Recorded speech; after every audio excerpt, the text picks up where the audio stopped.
Book 2, Canto 8. The world of falsehood, the mother of evil, and the sons of darkness. When nothing was, save matter without soul, and a spiritless hollow was the heart of time, then life first touched the insensible abyss, awaking the stark void to hope and grief. Her pallid beam smote the unfathomed night in which God hid himself from his own view. In all things she sought their slumbering mystic truth, the unspoken word that inspires unconscious forms. She groped in his deeps for an invisible law, fumbled in the dim subconscient for his mind, and strove to find a way for spirit to be. But from the night another answer came. A seed was in that nether matrix cast, a dumb, unprobed husk of perverted truth, a cell of an insentient infinite. A monstrous birth prepared its cosmic form in nature's Titan embryo ignorance. Then, in a fatal and stupendous hour, something that sprang from the stark inconscient sleep, unwillingly begotten by the mute void, lifted its ominous head against the stars, overshadowing earth with its huge body of doom. It chilled the heavens with the menace of a face. A nameless power, a shadowy will arose, immense and alien to our universe. In the inconceivable purpose none can gauge, a vast non-being robed itself with shape.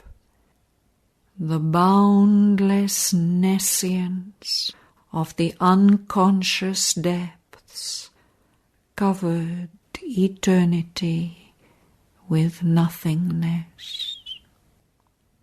A seeking mind replaced the seeing soul.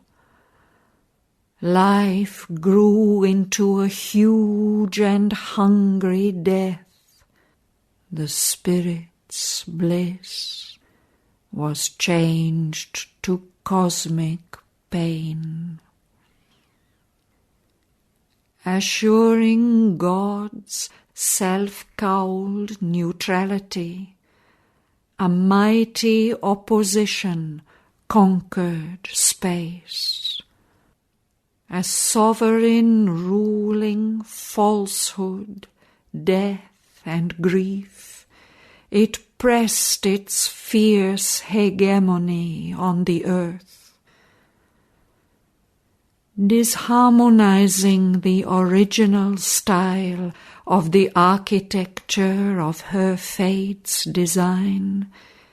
It falsified the primal cosmic will, and bound to struggle and dread vicissitudes, the long, slow process of the patient power. Implanting error in the stuff of things, it made an ignorance of the all-wise law. It baffled the sure touch of life's hid sense, kept dumb the intuitive guide in matter's sleep, deformed the insect's instinct and the brute's, disfigured man's thought-born humanity. A shadow fell across the simple ray. Obscured was the truth light in the cavern heart that burns unwitnessed in the altar crypt, behind the still velamen's secrecy, companioning the Godhead of the shrine. Thus was the dire antagonist energy born, who mimes the eternal mother's mighty shape, and mocks her luminous infinity with a grey, distorted silhouette in the night. Arresting the passion of the climbing soul, she forced on life a slow and faltering pace. Her hands deflecting and retarding weight is laid on the mystic evolution's curve.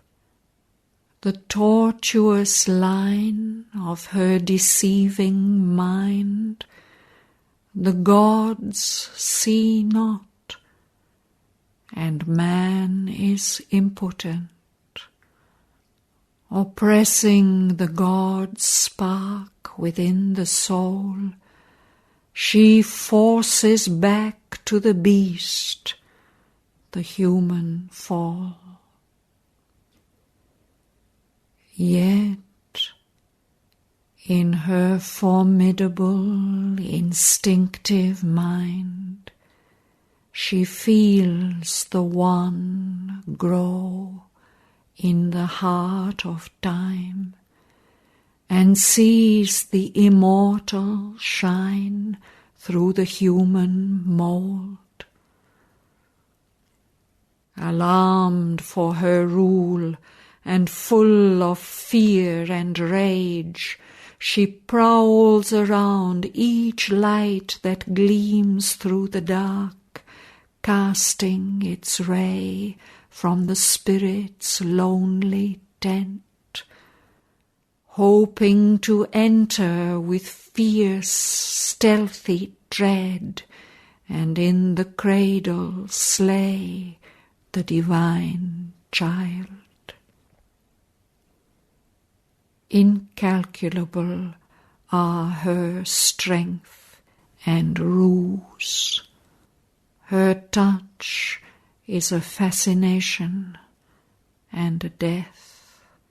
She kills her victim with his own delight. Even good she makes a hook to drag to hell. For her the world runs to its agony. Often the pilgrim on the Eternal's road, ill-lit from clouds by the pale moon of mind, or in devious byways wandering alone, or lost in deserts where no path is seen, falls overpowered by her lion leap, a conquered captive under her dreadful paws. Intoxicated by a burning breath and amorous groan of a destroying mouth, once a companion of the sacred fire, the mortal perishes to God and light. An adversary governs heart and brain, a nature hostile to the mother force. The self of life yields up its instruments to titan and demoniac agencies that aggrandize earth nature and disframe. A cowled fifth columnist is now thought's guide. His subtle defeatist murmur slays the faith, and lodged in the breast, or whispering from outside, a lying inspiration fell and dark, a new order substitutes for the divine. A silence falls upon the spirit's heights. From the veiled sanctuary the god retires. Empty and cold is the chamber of the bride. The golden nimbus now is seen no more. No longer burns the white spiritual ray, and hushed forever is the secret voice. Then by the angel of the vigil tower, a name is struck from the recording book, a flame that sang in heaven sinks quenched and mute. In ruin ends the epic of a soul. This is the tragedy of the inner death, when forfeited is the divine element, and only a mind and body live to die.